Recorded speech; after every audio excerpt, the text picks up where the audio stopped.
How's it going, Retro people? My name is Brad, this is Retro Style Spotlight, and this is your news, notes, history, and retro games to play for the week of December 20th, 2016.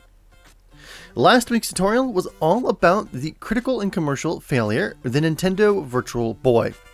Even though it was a technical failure, there are still quite a few amazing games on there. You can also change the black and red color that may hurt your eyes over time to a more neutral black and white in RetroArch. Check it out below if you want to play some games you've probably never even seen before, let alone play, that are actually pretty fun. In ROM hacking and translation news, there have been quite a few awesome looking translations that have hit for several consoles, like the PS1, NES, TurboGrafx 16, and the PC 98. First up, these 4 Toho games have technically been English patched since 2014, but the patches went live on the romhacking.net site recently. I am not a Toho fan myself personally, but I know quite a few of you are, and you've used the PC98 tutorial on the channel. Instead of describing Toho, I would do a very poor job of it. If you are curious, look up gameplay clips, and remember that from game to game can be completely different.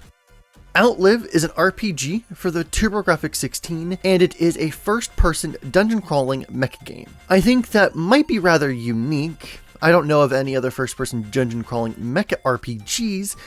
That's a mouthful. You control an FW, a fighting walker, the mech of this game. You start your journey on a planet called Lafura, where you're investigating your friend's disappearance. You travel along 3D tunnels with a smooth animation and will rapidly encounter enemies. The game stops at that point and switches to a turn-based battle. Win, and you will get money and experience. Charge, Men's Private School, is a beat-em-up on the NES. The game is based on the 1988 Japanese anime series, Sakagake Otokojuku. It's about a private school for juvenile delinquents that were previously expelled from normal schools. At this school, Japanese chivalry is taught through feudal and military fundamentals. There is some rather large sprite work being done here, and the setting is very interesting. The plot is very anime, obviously, which is not explored too often in video games. The last one on the list that I might be most excited for is Tear Ring Saga, and holy crap! Tear Ring Saga is a tactical RPG developed by Turnanog, a development studio started by Shoju Kaga, the creator of the Fire Emblem series, after he left Nintendo in 2000. The game featured a complicated development and initial release period, with the company receiving legal pressure multiple times from Nintendo, who felt that the game's very similar gameplay and presentation, which also featured the art of Fire Emblem Thrakia 776 artist Mayumi Hirota, infringed on their copyrights on their Fire Emblem intellectual property. Direct ties to Fire Emblem were dropped, and its original title, Emblem Saga, was changed to its final title as to not sound so familiar to Fire Emblem, and the game was released in Japan on May 24th, 2001 by Enterbrain for Nintendo's competitor, Sony, on their PlayStation console. 3 months after release, Nintendo took them to court over the game, and while Enterbrain was ordered to pay a fee, they ultimately retained the right to sell the game. So wow, lots of English patches this week, so call this episode of RSS the Patch Episode. All links to these patches are in the description below, and wow, that's also a lot of links. Normally, games for old systems that I talk about are newly found old games, but every once in a while, there is a new old game, and this is pretty cool. And do note, newly found versus new old. Huge difference. Unholy Knight, the Darkness Hunter, is a fighting game for the SNES developed by a team of former SNK developers who worked on Art of Fighting, Samurai Showdown, The Last Blade, Kizuna Encounter, and iterations of the King of Fighters series including 98, 2001, and 2002. So they clearly know their stuff. The game is very supernatural feeling, with tons of anime charm, like a cross of Darkstalkers and BlazBlue. BlazBlue? The other fighting game series with blue in the title. A prototype was unveiled recently at Retro.hk, a retro gaming convention in Hong Kong, and was shown running on real SNES hardware. The game, at least for the moment, is scheduled for release in 2017. The game is set to be released on a huge, for the SNES, 32 megabit cartridge, and the version at the show currently features 6 characters, each with 3 special moves and a super move. There is a video of the game in action that should have been playing this entire time, and a website link that does need to be translated into English from Chinese, so it may be a bit hard to decipher with Google Translate, but have at it. The game looks interesting, and though I'm not a fighting game fan, I can't deny that new games for old systems doesn't intrigue me. Now it's time for Retro Remix Song of the Week, and this week's song is based on the Mega Man 9 themes from Hornet Man Stage, Plant Man Stage, Splash Woman Stage, and the Last Boss theme. Entitled Sweet Wet Nectar and remixed by Brandon Strotter, Hillian Lemon, and Rexy, this song is an awesome blend of synths, piano, and guitar. Mega Man music is generally great, but it's still easy to mess it up, but these 3 did a fantastic job. Check it out below.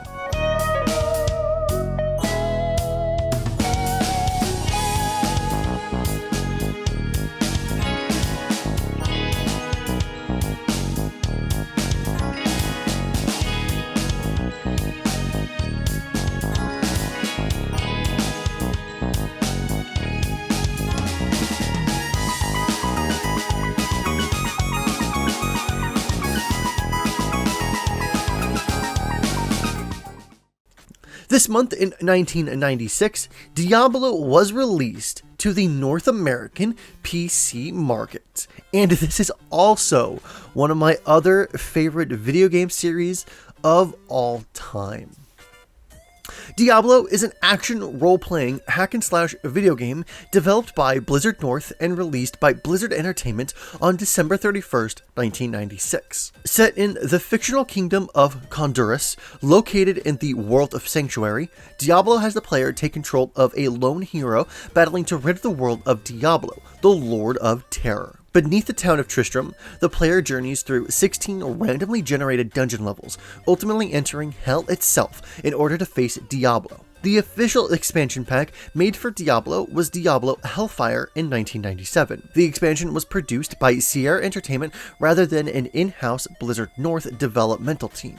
The multiplayer feature of the expansion pack was disabled with version 1.01. The added content included 2 additional dungeon segments located within a new side storyline, several unique items and magical item properties, spells, and a 4th class called the Monk. There are also 2 unfinished test classes, the Bard and Barbarian, and 2 quests which could be accessed only through a configuration file modification. In 1998, a PlayStation version of Diablo was released, developed by Climax Studios and published by Electronic Arts. The game lacked online play, but featured a 2-player cooperative mode. Notable differences to the PC version included the auto-aiming for range weapons and spells, and an option for increased game speed.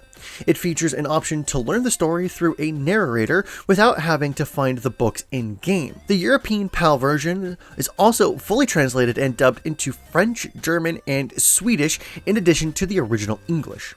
The PlayStation version was also infamous because of its need for 10 blocks on a PlayStation memory card.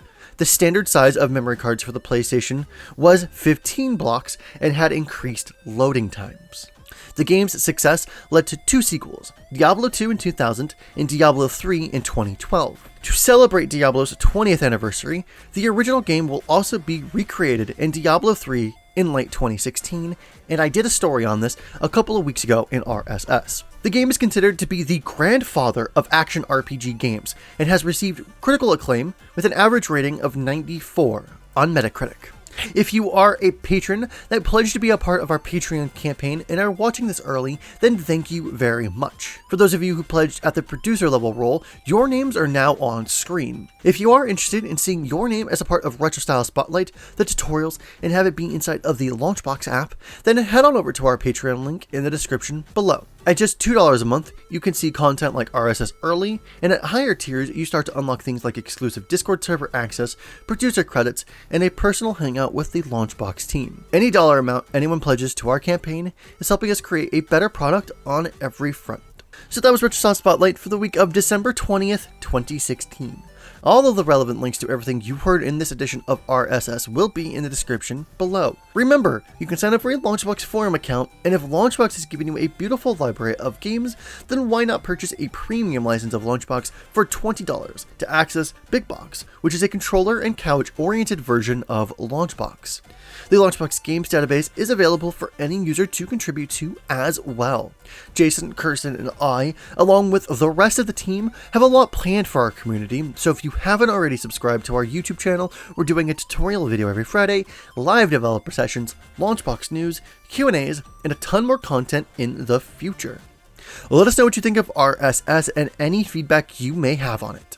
My name is Brad, the link to my channel is below, and remember, freaks and geeks, to play more games, and we'll see you next time. Have a good day!